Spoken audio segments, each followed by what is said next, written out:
It was my first night shift. Working extra at a gas station is pretty far from every boy's dream, but it pays the bills. I was hell-bent on not having another opportunity slip out of my hands because of money. One small investment and a move to Minneapolis, and I would have had a six-figure salary, but I just couldn't find the funds. So there I was, stocking the shelves at a gas station. Money is money, and there's plenty of future to go around, I figured. I'd worked a few day shifts before, so I knew the place well enough. However, I'd never been left alone for the night shift before. This was the first time I'd be completely unsupervised. Jada, my supervisor, was about to take off for the night. She kept repeating the same instructions over and over. Then again, this place had huge turnover. Maybe she honestly forgot I wasn't that new. "No phones," she urged. "If you got a slow night, make yourself useful." Nod and smile. I decided to get the worst tasks out of the way early. Cleaning the bathroom, restocking the freezers, taking out the trash, checking the receipt rolls, watering the plants. Took me about an hour. It wasn't even midnight yet, and I was pretty much done for the night. I considered mopping the floor, but I figured I could save that for later. I'd been useful enough. I was on my fourth game of teamfight tactics when I realized I'd forgotten my name tag. No big deal really, but figured I might as well fetch it. The manager's office was usually locked, but tonight I had the keys to it. I opened the door and started going through the drawers. Didn't take long to find the name tags. There was an entire box of them. At first, I thought they were all blanks, but as I started going through them, I realized they were all previous employees. Sure, this place had high turnover, but this? We were talking 100 people, easy. This was ridiculous. I admit, this is where I started asking myself some questions. During the day shift, there was always someone new, someone being trained or interviewed. I had only been there for about a week, and I was already feeling like a veteran. The only people who seemed to be regulars were the managers, Jada, Kennedy, and Alicia. They seemed decent enough. So why were so many people quitting? As I got back behind the register, I realized there was a customer outside, literally just outside the door. I waved at them. There was something off. They were just standing there, but they were so close that the automated doors should have opened. And yet, the door remained closed. It was a man. Late 30s, scraggly beard, rough red shirt, bit of a chunky look with sunken bloodshot eyes and a natural frown. He just stared at me. I waved at him again, but I got no response. "Can I help you?" I called out. Nothing, not a blink. I pulled out a chair and sat down. The man stayed outside, looking in. I tried not to think about it, but it was bothering me. I couldn't see his car anywhere on the cameras, and he didn't seem to want anything. I couldn't tell if he was on drugs or just being weird. I gave him a few minutes, but he just stood there. Finally, I got up from my chair. "Sir, I'm going to have to ask you to leave." He didn't seem to listen. He was a bit shorter than me, but he had a good 50 pounds on me. He'd be trouble in a brawl. "I don't want to call the police," I said. "Can I help you, sir?" I pulled out my phone and held it up for him to see. I dialed the number and held it up for him to see, but still, nothing. Then, my phone rang. Unknown caller. It was just past midnight. Without letting the unnerving man out of my sight, I took the call. "Yeah," I answered. "Please don't hang up," a voice on the other end said. "You're in danger, and I can help." I was getting nervous. I wandered back and forth, watching those bloodshot eyes follow me. "Who is this?" I asked. "I'm Angie," the voice responded. "I used to work there. Same shift, same managers. I wanted to warn you." I'd seen an Angie tag in the box earlier, maybe even several. She sounded young and nervous as all hell. "In a few hours, something terrible is going to happen," she continued. "And if you're not out by then, you might as well be dead." "What are you talking about?" "Look outside." I'd been looking outside this entire time, but I'd been entirely focused on this one man outside the front door. From across the road, I could see more people, about a dozen, lumbering out of the woods. I need you to leave, she said. Just walk out. Nothing will happen if you just walk away. Nothing will come for you. Who are these people? What's gonna happen? I don't know what... Look, she interrupted. It is perfectly simple. Just walk out the door. Something in me screamed for me not to do it, that I shouldn't step outside and walk past these people. They felt malicious, and I couldn't put my finger on why. Still, I stepped up to the door. Leaving seemed like the obvious choice. Strangely, it didn't open. It won't open, I said. Hold on. They want to keep you in there. They don't want you to leave. They want you to stay and die. Die? I asked. What do you mean? I stopped my pacing. Something was wrong. Was I locked in? Tell me exactly what is about to happen, I demanded. Something is in there with you, Angie sighed. It could be 5 minutes. It could be a few hours. But that thing in there is coming for you. And what thing are we talking about? The man with the bloodshot eyes had 2 people joining him, a young man with a grotesque overbite and a young woman who could easily be mistaken for a child. All of them stared at me with the same broken eyes and rough clothes. They stopped, inches short of the front door. It doesn't have a name, Angie said, but it'll leave you empty. It'll leave you like the people out front. But if I leave, I'll be okay. Yes, that's what I'm telling you. Hold on, I'll check the back. I hurried out back to the employee entrance. I pressed down the cold handle and the door swung open. Outside were another group of 4 people, 2 young men, an older woman, and a girl no more than 16 years old. They all stared at me. I couldn't tell if they were drawn to me or the store. I stopped short of stepping through the door. Why do they come here? I asked Angie. They serve their master. They want the spoils. What spoils? What? I thought about it. She was talking about me. Right, I said, nodding to myself. I see. Are you at the back door? Are you there yet? Yeah, I'm here. Just walk out, she whispered. It's not too late. I was just about to walk out when a thought hit me.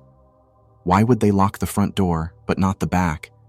That didn't make any sense. If the purpose was to keep me here, they could easily barricade the back as well. Something didn't add up. The door is open, I said. Great, you can still make it. Why wouldn't they lock the back door, Angie? She hesitated, and there was a brief pause.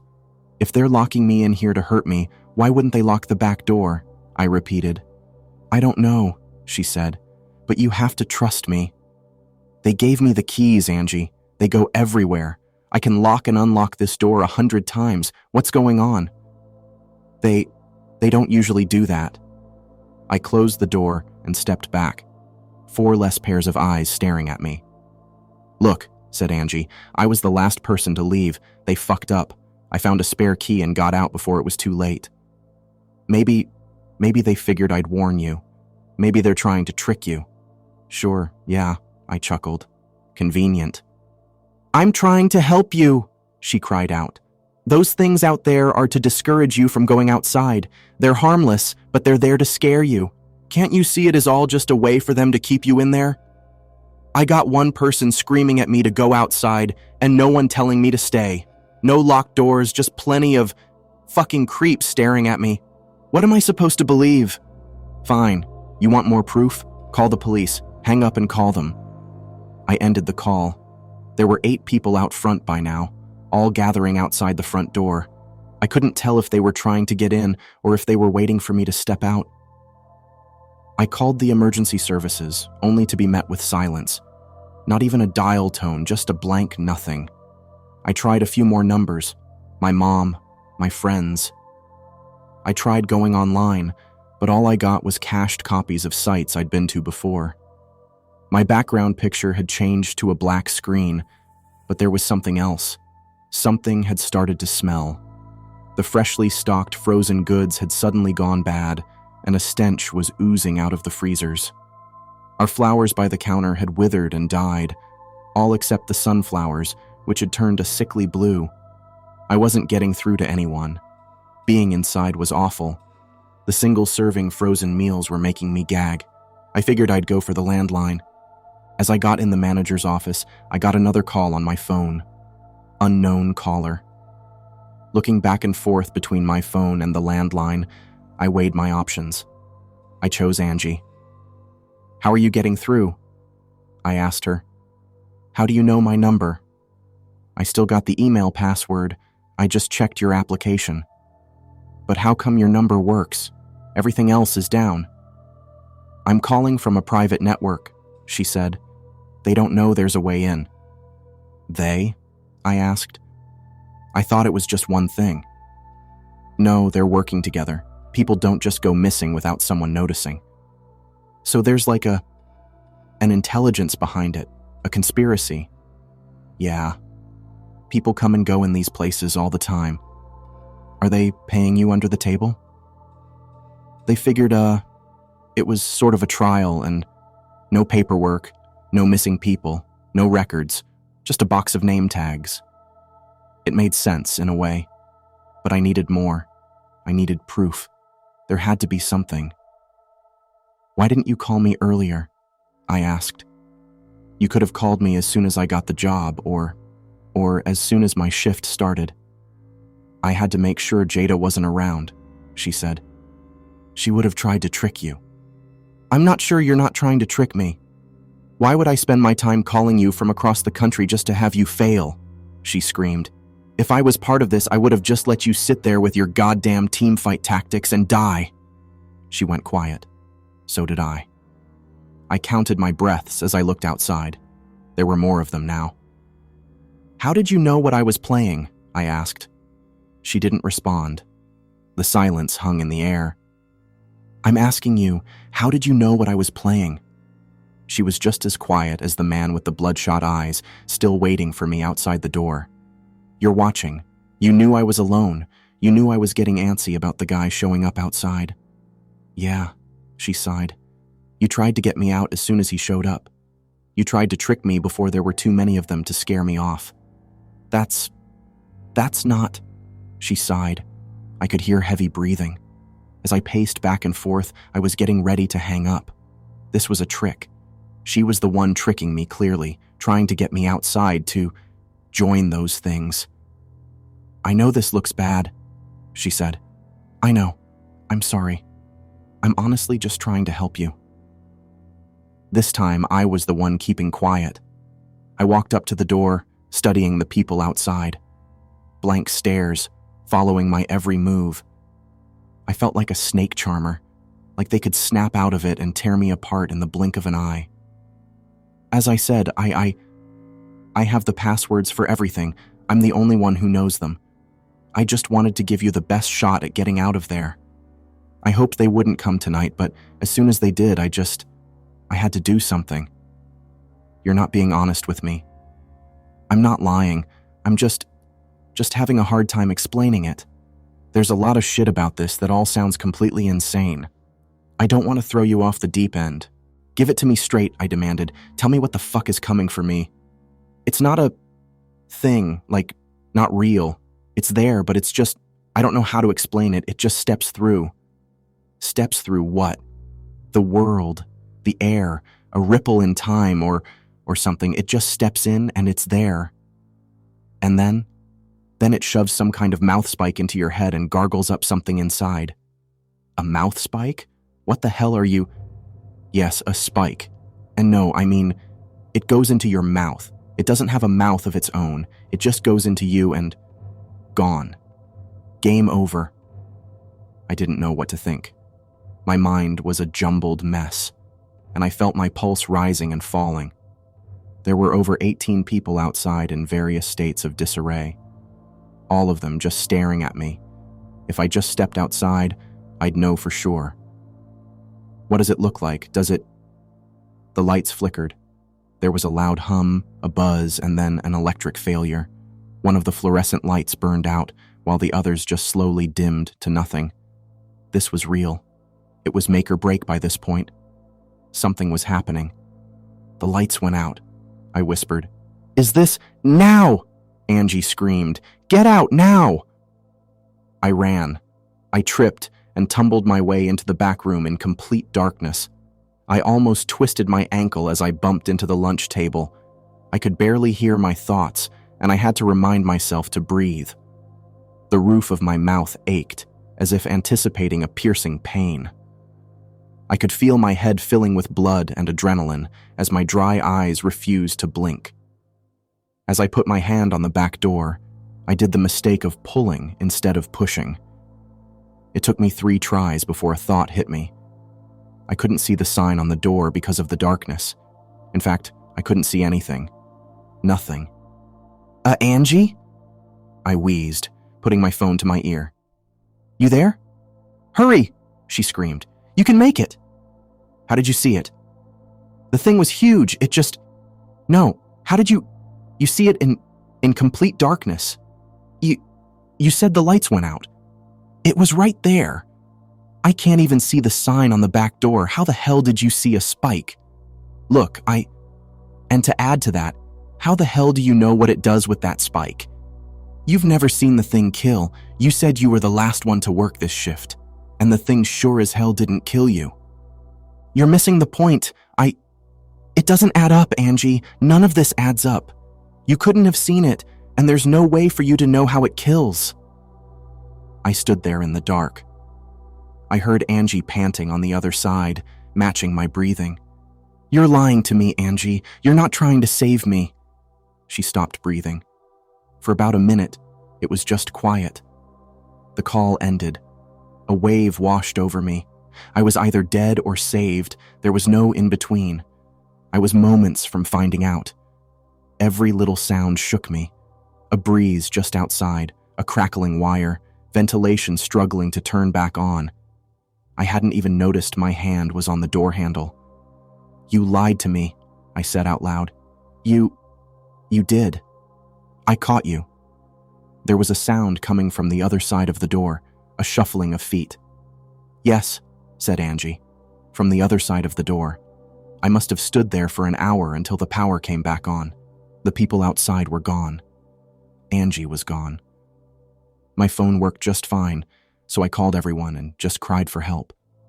The police found me locked in the bathroom in a full panic, and I barely even remember being escorted out. Cameras had picked up a mob gathering outside, but that was pretty much it. They couldn't be identified from the back of their heads. Jada and the other managers were called in, and they seemed genuinely surprised. I've since looked it up. 100 people starting and quitting their job in a place like that isn't uncommon. People come and go all the time. The managers honestly didn't know why people disappeared, it seems. Maybe this is just how things work. Or maybe there's more than one Angie out there, preying on short-term workers. And the front door? There was no conspiracy there. The thing just jams sometimes, some kind of trouble with the wiring. If I'd messed with it just a bit more, the thing could have kicked wide open. That broken door was the only thing that saved me from joining them that night. I would have walked right out as soon as Angie asked me to. I worked there for another 4 months, but just day shifts and weekends. The night shifts seemed to go off without a hitch, though. Maybe Angie and her friends moved on from an easy meal. I've saved up enough money for my move to Minneapolis, but I'd never forgive myself if I didn't put this into writing. Looking back at it, it feels surreal. There are things out there, things that want us to join them.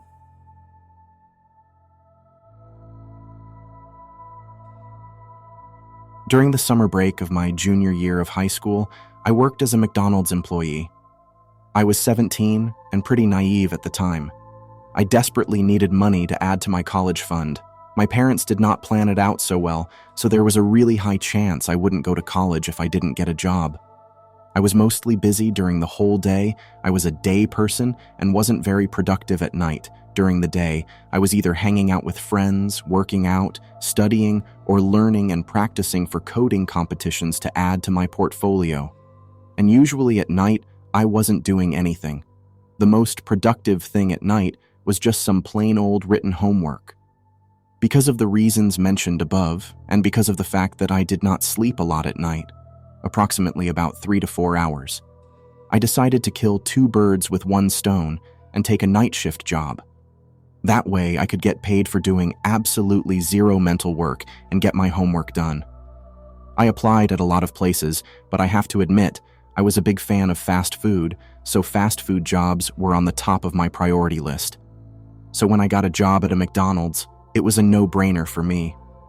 The McDonald's was located a bit on the outskirts of town, probably for travelers, but I didn't mind as long as was getting paid, and it being isolated also meant there would be comparatively fewer customers, so I might even get a chance to squeeze in another hour of sleep. I got into my dad's car and went to the store. It looked pretty dreary. The outside walls had a bit of mold on them. I entered the small building to be greeted by a middle-aged man standing behind the counter. He greeted me with a smile and a nod of acknowledgement. He took me to the drive-through booth where I would be receiving orders and explained how everything worked: the ice cream machines, the soft drink dispensers, and the fryers. After he had given a quick tour of the building, he brought me back to the counter, took a deep breath, and said, "Hey kid, do you believe in ghosts and stuff?" "No, but why do you ask?" Zarania. I know I am going to sound absolutely insane for this, but you'll have to follow some rules while working here. Now, I know all of them sound unbelievable, but trust me, they are as real as it gets. They could even cost you your life. I looked at him, puzzled. What are the rules? And has anyone been hurt or something? Shranya. He pulled out his phone. He had multiple photos of teenagers who formerly worked here, but apparently ignored the rules and have gone missing since. Why don't you go to the cops? Swing, I asked him interrogatively. Because no one believes me, he said, his voice getting shaky. They conduct a full area search. They think I am insane. He almost burst into tears, but composed himself and begged me to follow the rules and take them seriously. I said that I would, and his face lit up. He handed me the list of rules, thanked me, and left. I reluctantly smoothed out the piece of paper and started reading. List of rules for to survive a night. Rule 1. Keep the lights on the drive-through counter, where you'll hand customer the food, on at all times, with an exception to Rule 5. There is a creature just lurking nearby, waiting for the lights to go out and letting your guard down. Rule 2. There are security cameras next to the counter table. Always check who is in the drive-through. If the person ordering is in a black Range Rover Evoque with tinted windows, do not speak a word to him. He will stop bothering you if you ignore his angry threats and drive away in a few minutes. If you speak to him, however, he is going to break into your booth and attack you like a wild animal. God knows what entity he is that can mimic a human voice so perfectly. Rule 3. If someone orders fries, tell them you're all out, because you do not want to open a bag of frozen fries at midnight. Trust me. The scent will attract unwanted attention, and it'll end well for no one. Rule 4. If you hear your name being called from behind you, stop everything you're doing, lay down and close your eyes. You might feel teeth on your limbs or giant talons rubbing against your head or torso. But please do not move. It'll be gone after you hear a demonic giggling. Rule 5. If you see a 5-year-old girl with no eyes standing in the driveway looking directly at the camera, lock all the doors and windows and close all the lights. You might hear screaming, roaring, and screeching from the outside. Once it's been a minute since the sounds have ceased, turn the lights back on and continue with your job. Rule 6. If you hear people in the main dining area, do not check that out. No one is there, since the place will be locked. It's just another distraction by the creature lurking nearby. Rule 7. If the lights go out by themselves, chop off a toe or a finger and place it on the drive-through counter and duck behind it. You'll hear low growls, followed by a quick snatching sound. Get up once the lights are back and check the counter. If your finger toe is missing, congratulations, you're gonna live to see another day. If the finger toe is still there, just pray to God it kills you quickly and doesn't take its time cherishing your screams. Rule 8. It is advised you do not sleep, because then you can miss your name being called or the 5-year-old girl or the laughing and talking sounds of people in the dining area, which can cost you your life. I was puzzled. If this was a joke, It was a terrible one, I thought to myself, just before noticing movement in one of the bushes in the drive-thru. You know how you think you can be brave and fight through the fear during a fight or flight situation? Well, nope. Your body actually seizes up when facing the fear head-on without a warning. Somewhere in my heart, I believed that this list was fake, or an elaborate prank, but I didn't want to take any chances, so I decided to comply to the rules. For the first hour of the night, literally nothing paranormal happened. I didn't even get a customer till then. This will be easy. Flipping through the cameras every 20 minutes, I almost didn't notice the little girl peeking through a bush. Her eye sockets were devoid of eyes. I looked at them, and they seemed void of any human emotion. They were evil, in a way. The more I looked in them, the more I wanted to cry. I was so fixated, I almost forgot to switch the lights off, but remembered Rule 5. I got under the counter after switching off the lights. I heard something slam against the left wall of the booth, like something big had lashed out and tried to break through the wall. Then I heard quick footsteps, followed by the cries of a little girl. The cries kept on increasing in intensity, to the point where I thought I would actually go deaf. I covered my ears, but could obviously still hear her cries. The cries ceased within 30 seconds, and I heard a low growl. The growl was followed by the sounds of roaring and slashing of meat. The sounds were so disgusting that I threw up all over the floor. After collecting myself mentally, then got up and turned the lights back on, I cleaned the puke and contemplated what I had just been through. Before I was even finished thinking about this, I heard people talking. The noise was very distant. I couldn't make out any words, just laughs, giggles, and overlapping voices. The night was eerily silent, so I could hear every little thing that went bump in the night. I was just about to go check it out when I remembered some rules regarding this specific event. I reread the list and found it. It was Rule 6. I had to just ignore it and it'd go away. And so I did. I put on my earphones and started with some schoolwork. Almost 1 hour passed. Nothing happened. When finally a customer came through the drive-thru, I served them and was happy that there were actually people starting to come now. I saw another car pulling up. I was really happy now. I wasn't alone in this hellhole any longer.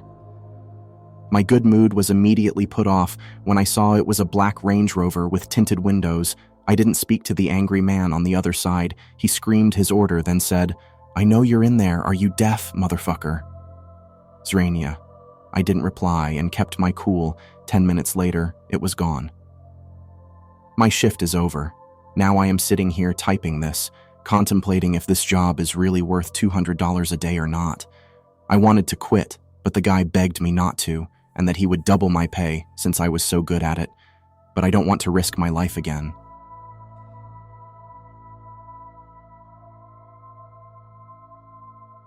My name is Felix. I am a 22-year-old man who earns living off of small-time jobs. Made some bad decision during my teenage years and dropped out of high school at the age of 18. I was young, wild, and reckless. I didn't care about anyone's opinion and was privileged enough to be born in a decent household. My father earned a lot of money, so I never got a job. But I came to my senses after my dad passed away in an accident. I was 18 at the time. The burden to provide for the family now fell on my shoulders. I had to put food on the table for myself, my mother, and my 7-year-old sister from then on. I did a lot of work just to get a sustainable income. I mowed lawns, babysat for my neighbors, walked other people's dogs, just to get my hands on a few dollars. At 20 years of age, I was not only doing the work I did when I was 18, but also got a nighttime job as a security guard at a mall. I was working really hard every day just to survive and was sleep-deprived most of the time. And so after working like this for 2 years, I became irritable and short-tempered. I got fired from my job for misbehaving with the owner's son. Until that point of time, I did not know saving a girl from 2 drunk men touching and catcalling her was misbehaving, but okay. I started looking for a nighttime job on Craigslist and came across an ad. It was a job offer by a cab company. It read, Position open as a night shift cab driver at R Cabs. Work 6 hours a day, 12 a.m. to 6 a.m., 6 days a week. Earn $150 a day. For further queries, call. Phone number omitted. I was excited on seeing such a great offer. I calculated the monthly income, which came out to total around $3,600 a month. With this amount of money, I could stop mowing lawns and taking care of babies, all while providing for my family and even buying them gifts every once in a while. Not to mention the fact that, because I would not be working day shifts if I got this job, I could catch up on my sleep. I called up the number given on the ad. A smooth, high-pitched male voice answered the call. He introduced himself as Dave. I inquired about the job, and after a quick interview over the phone, I got hired. The only thing that struck me as odd were some of the questions he asked. Majority of them were pretty normal. Are you nocturnal or have difficulty staying up at night? What's your age? But he also asked some rather odd questions. Are you an imaginative man? Can you follow a strict list of rules to the T if asked to? Can you keep calm under hazardous conditions and drive safe even when you're speeding? The questions raised some red flags, but I was too blinded by the high amount of pay they were offering. He told me I could start as soon as today. I looked at the clock hanging from the wall. It was 10:12 p.m. I told him I would be there at 12 a.m. sharp. My mother was ecstatic when I gave her the news. She was more happy with the fact that I would spend more time with her and catch up on some sleep that she was with the pay. I thought if buying here something nice as soon as I completed my first month of work and collected $3,600. I reached the decided location at 11:58 p.m. It was just a kilometer away from my house, so I didn't bother bringing my car, as Dave said the company will be providing the cabs. At 12 a.m. sharp, a Prius pulled up and parked in front of me. A man wearing all black got out of the car and walked over to me. He greeted me with a warm smile and gave me the keys to the car I was supposed to be driving. It was the Prius. He congratulated me on getting the job. He set up the RCab app on my mobile phone and just before leaving, handed me a piece of paper and $150, then said, "Read this paper as soon as you can. It is a list of rules for you to follow." With this, he turned around and started walking into the night. After I saw his turn the corner, I got into the car, closed the doors, and smoothed out the folded piece of paper and started reading. It read, "Hey Felix, this is Dave. Now, there is something you should understand. Only you can read the text on this piece of paper, so there is no point in going to the cops or suing us, because frankly, no one would believe you. Keep that in mind. And also, majority of the people you will pick up and drop will not be human. Rule 1. If you get a pickup request from a number with only 6 digits, call them up and politely decline. Do not go within 100 meters of their location for next 2 hours. Always apologize and make up a reason why you cannot come. The creature doesn't take rude remarks well. Rule 2. Always seat the passengers in the back seat and check their mirror reflection. If they have a reflection, drop them off to their location and do not ask for money. They will pay as they wish. If they do not have a reflection, take the pistol in the glove compartment and shoot yourself. It will be a marginally painless death compared to what they will do to you. Rule 3. Do not eat anything non-vegetarian in the cab. The smell of meat might capture some creature's unwanted attention, and believe me when I say you do not want their attention. Rule 4. If you get a call from a person you know, do not answer the call. It is not them. If you do respond to them, you will hear a deafening screech which has been responsible for bursting eardrums in the past. Rule 5. Do not try to abandon the car on the road, or you will die the most brutal way your brain can imagine. Yes, they can read minds. Rule 6. You cannot give this job us without working here for at least 2 weeks, for the reasons I cannot specify because of the company's policy. Rule 7. If you get dark figures running along the car, speed up and try to ignore them. Do not stop or slow down. If you maintain a speed of 80 plus kilometers per hour, they will not be able to catch you. The other option is driving on a busy road. They will perform mock charges and give you illusions that they are gaining on you. But if you're driving fast, just keep driving fast for 3 to 4 more minutes and they will be gone. Rule 8. If you smell rotten meat in the back seat, do not look behind you. Instead, take the pistol from the glove compartment, close your eyes, turn around and fire on all the 3 back seats. It will be gone. It can't hurt you if you cannot see it. Rule 9. If your engine dies down, do not step out of the car. It is a bait to get you out. Wait for 20 to 30 minutes and the car should start right back up. Rule 10. Do not dial anyone. They will not pick up. Calling for help also annoys the creatures after you. Your most beloved person might die of natural causes just the next day if you try to reach out to people who will not be picking up because their phones won't even be ringing. Rule 11. At 6 a.m., bring this car to your house, leave the key in, and walk back inside your home. The car will disappear in an hour or so and will be right back there the next night at 12 a.m. I chuckled at the stupid list. Scary prank on the new guy, huh? I whispered under my breath and started driving. After just 5 to 10 minutes, my mom started calling. Just before I could pick it up, I froze with fear. I could smell the scent of rotting meat. I slowly opened the glove compartment, took out the pistol, closed my eyes, then turned around and shot 6 rounds, 2 bullets at each seat. I heard a loud shriek. After about 5 seconds, I opened my eyes to see that the seats were empty, but one of the windows was open and there was some blood on the left seat.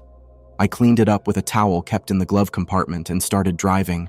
I got a request. It was a regular number. I started driving towards its location. The passenger was a girl. She got in the back seat, and I started driving. I slowly tilted the rear-view mirror, hoping and praying that she had a reflection. Luckily, she did. We eventually reached her destination, which was on a farm on the outskirts of town. She tipped me $10, got out of the car, and climbed up one of the farm's walls with ease. I sat there in the car, shocked.